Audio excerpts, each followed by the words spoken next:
नमस्कार मित्र, मी रोशन पवार. पुन्हा एकदा स्वागत आहे एका नवीन व्हिडिओमध्ये. तर मित्रांनो, फायनली आपला शिमगोत्सव चालूच आहे आणि तुम्हाला माहितीच आहे की आपण शिमग्याला गावी आल्याशिवाय राहणार नाही.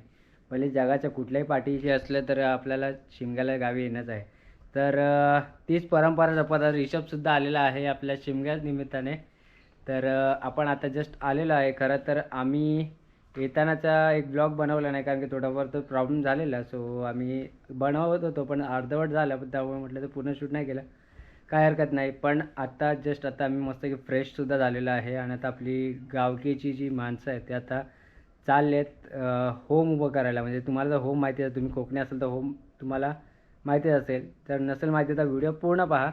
आणि जर तुम्ही कोकणी नसाल तर तुम्हाला होम काय असतं ते तुम्हाला जर जाणून घ्यायचं असेल, तुम्हाला आता पुढे व्हिडिओमध्ये पाहायलाच मिळेल. सो आता चाललो आहे. आता आपली पूर्ण गावकी म्हणजे जसे आपले 700 घरांचे जे माणसं आहेत ते प्रत्येक तुम्ही ऑफ सीझनमध्ये म्हणायला जाल तर कोणच नसतो, गाव पूर्ण शांत असतो. पण आपला असे 3 सण आहेत, जसे 3 सणच नाही म्हणावं तर एक तर शिमगा झाला आणि गणपतीचं सण म्हणजे तुम्हाला माहितीच आहे, गौरी गणपती सण. आणि मे महिन्याशिवाय कोकणी माणूस आपण राहतच नाही. सो आता शिमग्याचा सण आहे तर आता सगळेजण प्रत्येक घराघरातून आपली माणसं येतच जातात. आता जाऊया कशा पद्धतीने आपलं होम वगैरे उभा करतात आणि संध्याकाळचं होळीचं कशा प्रकारे नियोजन असणार आहे ते सुद्धा बघायला लागेल. आणि आज आमचा प्रत्यक्षात म्हणजे शालिनीचा आणि माझा म्हणजे माझ्या बायकोचा आणि माझा पहिल्यांदा पहिलीच होळी आहे. सो आम्हाला नारळसुद्धा टाकायची परंपरा काय असेल मलासुद्धा माहिती नाही. कदाचित मी सुद्धा तुमच्यासोबत शेअर करण्याचा प्रयत्न करेनच. आणि कशा प्रकारे आमचा पहिला जो होळीमध्ये नारळ टाकतात किंवा काय पूजा करतात किंवा काय असेल. सो पुढे बघूया. सो जास्त उशीर न करता जाऊया आणि पाहूया पुढे कशा प्रकारे आपलं होळीचा सण साजरा होत होते. आणि याच्यानंतरचा व्हिडिओ जर तुम्हाला मिळणार असेल तर लवकरच तुम्हाला अपडेट येत जाईल. पण त्याचं टॉपिक तुम्हाला सुचवतो की याच्यानंतरच आपला शिमग्यानिमित्त आपले देवघर येतात, तुम्ही तर ऐकलंच असेल. सो त्याच्या निमित्ताने आपले जे आपले धाकोबा महाराज आहे म्हणजे आमचे गावाचे ग्रामदैवत जे आहेत धाकोबा महाराज, त्यांचीसुद्धा पालखी संपूर्ण गावावर फिरते आणि एकदम पारंपरिकरित्या एकदम फिरते ना. ऋषी, तू काही बघितलेस का पालखी? बघितलेस ना? तर त्यानेसुद्धा अनुभवला आहे. तुम्हाला पण अनुभवायचं असेल तर तुम्हाला नेक्स्ट पार्टसुद्धा बघायचा आणि हा पार्ट पूर्ण पाहिल्याशिवाय कुठे जायचं नाही. अजून चॅनल जर नवीन असाल तर सबस्क्राईब नक्की करा. व्हिडिओ आवडत असेल तर नक्की लाईक करा. पण काही दिवसापासून आपले व्हिडिओ येत नव्हते, कदाचित आपले गणपतीपासूनच येत नव्हते. सो काही हरकत नाही, माफी असावी. कारण की तुम्हाला माहीत आहे की रोशन ब्लॉग्स याचे व्हिडिओ फक्त आणि फक्त कोकणाचे रिलेटेड असतात. सो मी जर मुंबईमध्ये जर काही बनवायचं असेल तर कोकणाचे रिलेटेड काही असतात. सो तेवढंच फक्त मी बनवतो, नाही तर मग मी काहीच नाही, कोकणाच्या व्यतिरिक्त दुसरा काही व्हिडिओज बनवत नाही. सो मी जेव्हासुद्धा गावी येतो तेव्हाच फक्त आपले कोकणाचे व्हिडिओ तुम्हाला बघायला मिळतील. सो अजून तुम्हाला कोकणाच्या आठवणी ताज्या करायच्या असतील तर आत्ताच आपल्या चॅनल सबस्क्राईब करा. सो चला, जास्त उशीर घेतो तुमचा. खरं तर भरपूर महिन्यानंतर आपले व्हिडिओ येत आहे. सो थोडं म्हटलं तुमच्यासोबत बोलावं, काय हरकत नाही. सो जाऊया आणि पाहूया कशा प्रकारे आपली तयारी चालू आहे आणि आपल्या गावकऱ्यांचा उत्साह बघूया काय कशा प्रकारे असतो तो. So let's see.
कैसे या बाकीच्या निया दाखवा महाराज.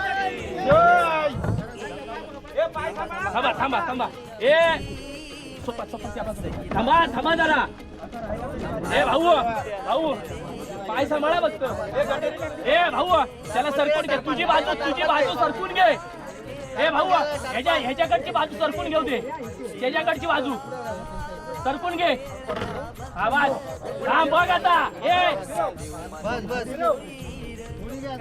हा? गंडीरी टाका, एक गंडीरी टाका. हे थांब, थांब, थांब. ओय. तुझी-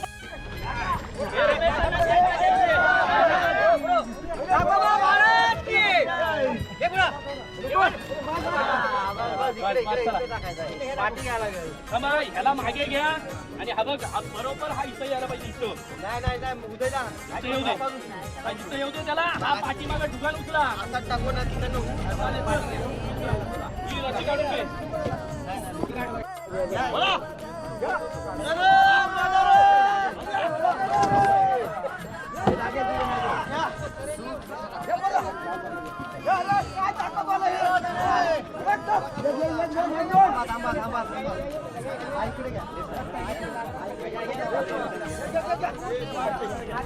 हे पण त्याला कसा उभा करणार आहात?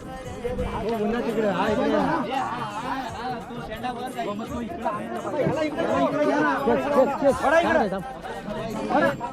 पाय सांभाळा.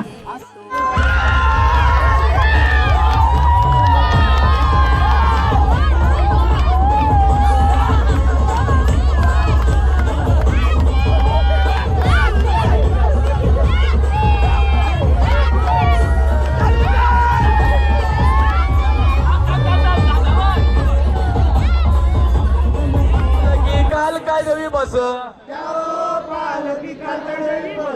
त्या पालकी काल काय देवी बस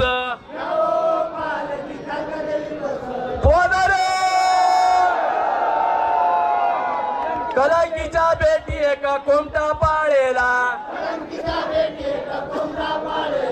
कलंकीच्या बेटी एका कोमटा पाळेला. वाकडा तिकडा कोमा गगनाशी गेला. वाकडा तिकडा कोमा गगनाशी गेला. त्या कोम गेला बुरुड आळी. त्या कोम गेला बुरुड आळी. बुरुडा दादाने बुडारपण केलं. बुरुडा दादाने बुरुड पण केलं. रुपयाचं नाण बनून सोन्याचं टस.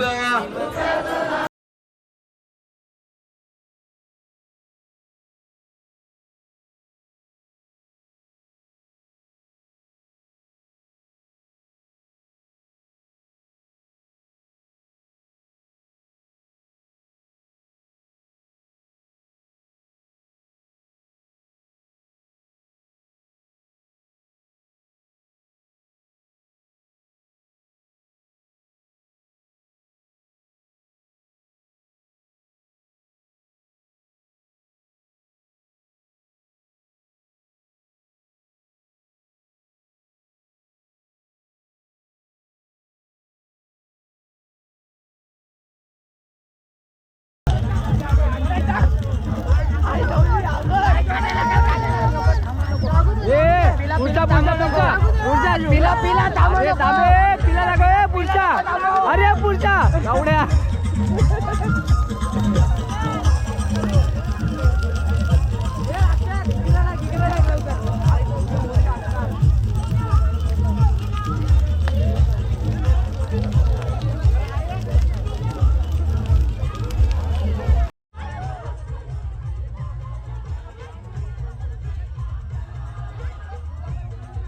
आता काय झालं आता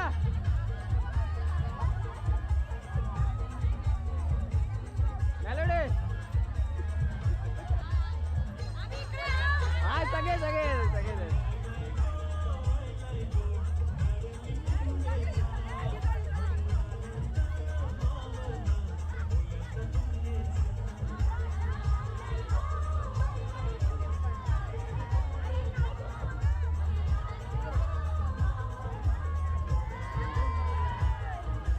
तर मंडळी आपल्या होमामध्ये जर काल तुम्हाला थोडीफार माहिती द्यायची राहिली, कारण की जिथे आपल्या जो देवळाचा माळा आम्ही म्हणतो तिथे अंधार होता आणि तिकडे आपला स्पीकर वगैरे सुद्धा वाजत असला, DJ वगैरे वाजत असल्यामुळे तुम्हाला काहीच आवाज आला नसता.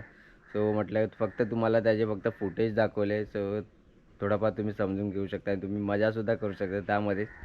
तर बस एवढंच. आता भेटूया आपण पुढच्या व्हिडिओमध्ये. तो पण खूप खास असणार आहे. तर ते काय असणार तोपर्यंत त्याची वाट पहा. सो चला जास्त उशीर न करता टाटा बाय बाय.